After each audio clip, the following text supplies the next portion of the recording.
Julian, compare with anything you've seen? A guy getting that hot? Probably just Keegan.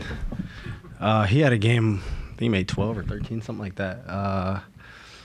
But, I mean, you don't see those type of nights too often, hitting double-digit threes. So when he has it going, we just try to continue to find him. What was it like trying to close that without the big fella? Yeah, I mean, obviously, you don't want to see anybody go down, and I'm not sure what the significance of it is. But, I mean, when one of your best players goes down, you try to find ways to obviously not dwell in it. You don't know how serious it is, but he got up and he walked. He wanted to walk on his own power. So, but for us, I mean, just try to finish the game out. We got momentum and just try to ride that momentum as much as possible.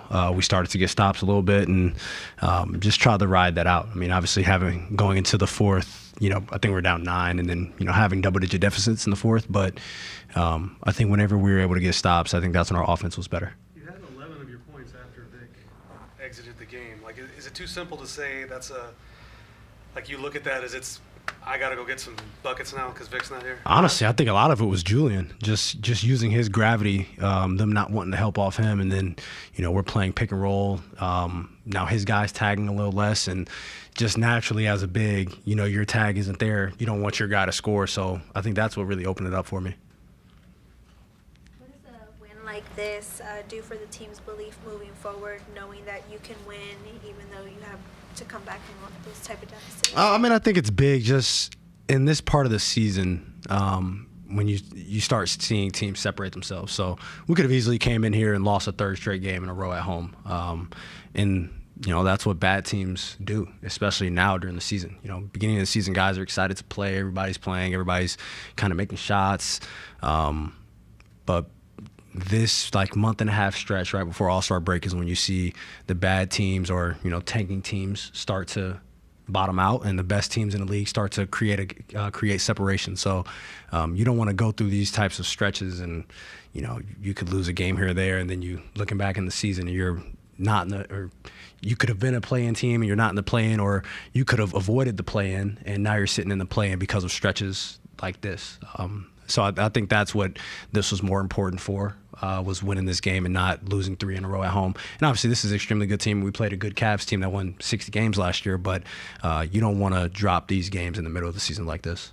Going off that, you had mentioned earlier this season that it's a good pattern when a team can win several games, lose, and then come back and win.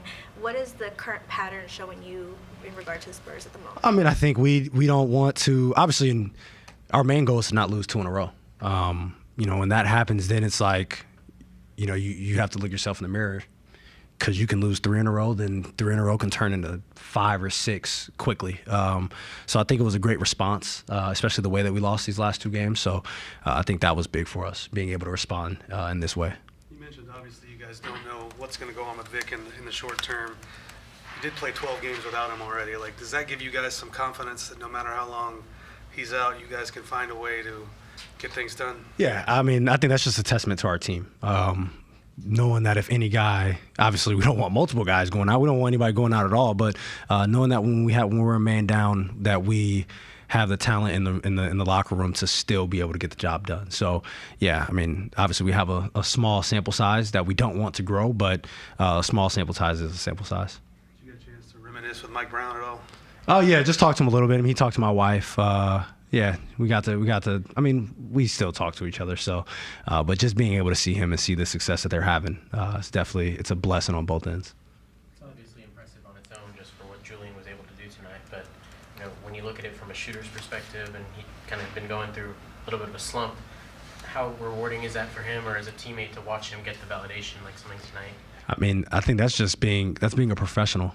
You have to stay with it. You go through slumps. I mean, it's 82 games. And last year, Julian played all 82 games, and obviously, knock on wood, but he hasn't missed a game yet this year. So you aren't going to play well every game. Even in a week, you're probably going to play bad once a week. So when you go through those slumps, you have to be professional. You still show up, you still work on your craft, and when your number's called, you still have to, try to produce. And that's what he's doing. He hasn't faltered. He hasn't, tried not to shoot the ball when he's open. He continues to do what we want him to do and what we need him to do. And tonight he made 11 threes.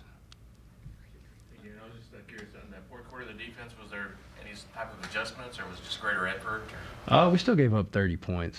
A couple late, threes. But, I mean, we tried to mix it up, throw different looks at him. Obviously, try to get the ball out of JB's hands. He's one of the best players in the league, and you can't give him the same look all night. And I think we did a good job at that in the fourth. We turned them over a little bit. We didn't turn the ball over, and I think that's what helped us generate offense. Whenever you get the ball out of your best player's hands, and it's not even necessarily him throwing it to someone and they shoot it. Now it's he throws to someone and they have to make a play. And I think that's what we tried to do, and I think we did a good job at it. Thanks, Steve. Happy New Year, everyone. Yep, Happy New Year, guys.